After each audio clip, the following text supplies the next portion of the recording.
High সব বন্ধুরা, শুভ সকাল। আর আমার নতুন ব্লগে আপনাদেরকে স্বাগত জানাই। সকালবেলা একটু হাঁটতে বেরিয়েছি। দেখুন বন্ধুরা, এত সকাল সকাল বেশ কি সুন্দর চারিদিকটা কুয়াশা পড়ছে, বেশ ভালো লাগছে জানেন বন্ধুরা। আর আমি সকালবেলা হলে না একটু একটু বাইরেই বেরিয়ে পড়ি। সারাদিন একা থাকি, সকালবেলাটা একটু তবু একটু নিজের দু চোখ ভরে চারদিকটা দেখে নিই। কেউ কথা বলুক আর নাই বলুক, কম সময় মাইন্ডটা তো ফ্রেশ হয়ে যায়। তা আবার কি, এই জায়গাটাতে আসে, ওই দেখুন দূরে কত সুন্দর কুয়াশা পড়ছে, কত সুন্দর তাই না বলুন। তো যাই হোক, আমি আবার আজকে রস কিনেছি জানেন। এবারে রস কিনে নিয়ে এই গলিটার পেছন দিকতে ভাবছি চলে যাব, কেননা অনেকটা দেরি হয়ে গেছে, অনেকখানি এসেছি জানেন।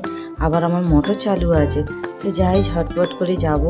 আর এই দেখুন না, একটু ভাবলাম এই গলিটা দিয়ে যাব, গাড়ির যা উৎপাত, চারিদিক দিয়ে গাড়ি ছুটছে। এখনকার সবার বাড়িতে 3-4টে করে গাড়ি হয়ে গেছে। বলি কি, আমার বাড়িতেই দেখুন না, 2টো বেটা ছেলে কিন্তু রয়েছে 3টে গাড়ি, 2টো স্কুটি আর একটা বাইক। হবে না কি হবে, লোক যত না বেশি গাড়ি হয়ে গেছে তত বেশি।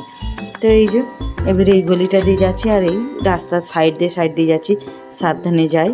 আর আস্তে আস্তে তো আপনাদেরকে এখানে পরিচয় দিয়েছি।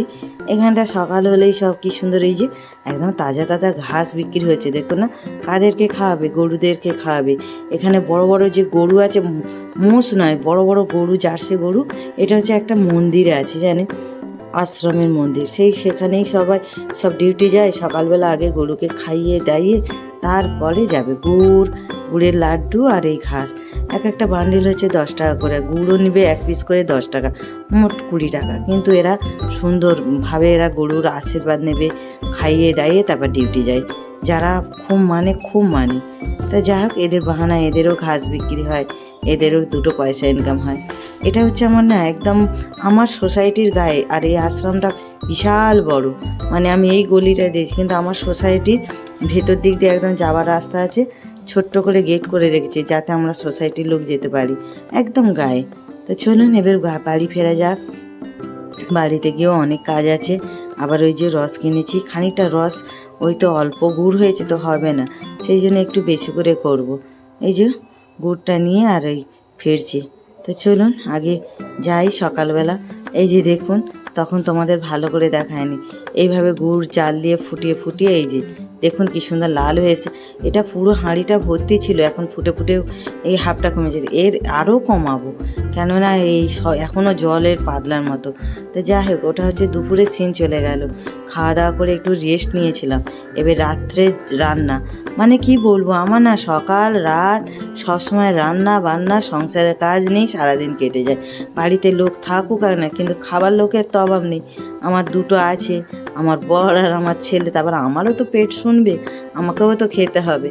তো যাই হোক, সন্ধেবেলাটা আমার রান্নার ঝামেলাটা বেশি জানেন বন্ধুরা। আমি ওই জন্য না সন্ধে 6টার পর থেকে রাত 9:30 পর্যন্ত ঝপ করে কারোর লাইভে ভালোভাবে যেতে পারি না। বিশেষ করে রাত্রে তো আমি লাইভে বেশিরভাগ যাই 5-10 মিনিট থাকি আর চলে আসি। মানে কি বলবো, খুব কষ্ট হয়। আবার অনেকে মনে ভাবে আমার লাইভে আসে না, কী করবো বলুন, আমার সংসারে এত কাজের চাপ। তো যাই হোক, কথা বলতে বলতে নিজের কথাটা একটু শেয়ার করলাম। আর এইটা ঘুগনি করব, মশলাটাকে কষে একটা ডিমের ঝোল করব, খানিকটা কাটিয়ে রেখেছি। আর এই ঘুগনিতে কড়াই সেদ্ধ করে রেখেছি না, ওইটা দিয়ে দিলাম। চলো ওইটাকে একটু বসিয়ে দিই এক সাইডে, এই যে হতে থাকুক। তারপরে এদিকে ডিমটা দিয়ে একটু মশলাটাকে কষে নিই। এই যে ডিমটাকেও নুন হলুদ দিয়ে মাখিয়ে রেখে দিয়েছিলাম, ওটাকেও একটু মশলা দিয়ে কষা করব। বেশি কিছু আলু ফালু দেবো না, কেননা এটা হচ্ছে আমার বর সকালবেলা টিফিনে নিয়ে যাবে, ওই জন্য আমার বেশি চাপ হয় জানেন। একটা ঘরে খাবো, আবার একটা হচ্ছে ওখানে নিয়ে যাবে, সেও চিন্তা। আমাকে ওই জন্য রাত্রেবেলা 2-3 রকম আমাকে রান্না করতে হয়। তো চলুন, মোটামুটি হয়ে গেছে, এবার খাওয়া দাওয়া করবো। এই যে খাওয়া দাওয়া রেডি। তা আমার ব্লগটা আজকে কেমন লাগলো বন্ধুরা একটু কমেন্ট করে জানাবেন। ভালো লাগলে একটু লাইক করবেন, শেয়ার করবেন। টাটা, শুভরাত্রি, বাই।